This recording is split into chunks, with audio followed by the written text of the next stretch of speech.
Hello everyone, কেমন আছো তোমরা? আশা করি ভালো আছো। আমিও খুব ভালো আছি। তো দেখো, গেছিলাম বাবার বাড়ি প্রায় আজ 10 দিন হয়ে গেল। 10 দিন পর গেছিল আমার শ্বশুর আনতে। তো বাড়ি যাচ্ছি, বাবার বাড়ি থেকে শ্বশুর বাড়ি। আর এই যে জায়গাটা দেখছো, এটাতে তোমরা সবাই চিনো, সবারই প্রিয় জায়গা জিয়াগঞ্জ। এই যে রাস্তাটা দেখছো, এটা দিয়ে হলো কি সদরঘাট, ওটা দিয়ে লালবাগ। আর এই রাস্তাটা দিয়ে চলে আসলাম বাগডাহারা। তো এই রাস্তা দিয়ে, এটা এই সাইডে যেটা দেখছো, এটা হচ্ছে বাস স্ট্যান্ড দিয়ে চললাম বাড়ির উদ্দেশ্যে। দিয়ে আমার শ্বশুর গিয়েছিল, তো দিয়ে বাড়ি চলে আসলাম। দেখো, বললাম বাবার বাড়ি আর শ্বশুর বাড়ি, তাই বললাম। তো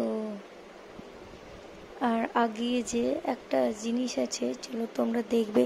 তোমরা তো হয়তো অনেকে চিনো এম বাজার। এম বাজারে কে কে শপিং করতে গেছো?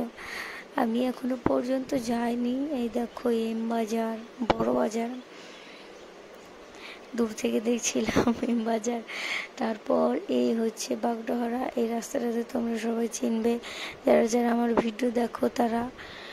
তো এই হচ্ছে বাগডোহরা। কত সুন্দর দুপুরবেলায়, কত সুন্দর লাগছিল আসতে। গোটা রাস্তা ফাঁকা ফাঁকা। একটা আফসোস, দোকানগুলো সব বন্ধ ছিল। দোকানগুলো থাকলে হলো কি জামা দেখা হতো। আর এই হচ্ছে বাগডোহরার মোড়। ওই সাইডে ওটা হচ্ছে শিব মন্দির। দিয়ে এই সাইডে চলে আসলাম আমইপাড়ার রাস্তায়। আমরা আমইপাড়ার রাস্তা দিয়ে তো আমাদেরকে আসতে হয়, ওর জন্য আমরা আমইপাড়ার রাস্তা দিয়ে চলে আসলাম। দিয়ে এই তেল পাম্পটা দেখেছো? এই তেল পাম্পটা কিন্তু নতুন হয়েছে আমইপাড়ায়। এই তেল পাম্পে কে কে তেল ভরতে যাও বলো কমেন্টে। আর এইদিকে দেখো, এই হচ্ছে বাগডাহারার মোড়। চলে আসলাম।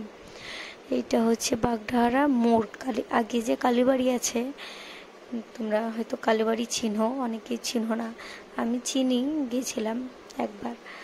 তো ওখানে মেলা হয়, কালী পুজোর সময় মেলা হয়, ওই মেলাতে গিয়েছিলাম।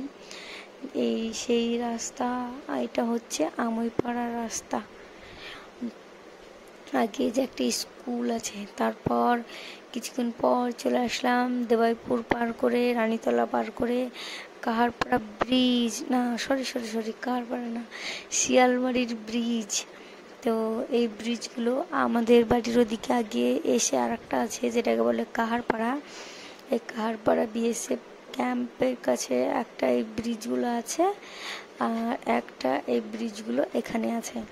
তো আমার ভিডিও যারা যারা দেখো, তাদের কেমন লাগে অবশ্যই আমাকে কমেন্ট করে বলো। তারপর কিছুক্ষণ পর চলে এসেছিলাম বাড়ি। আমার ভিডিও ভালো লাগলে অবশ্যই কমেন্টে বলে যেও।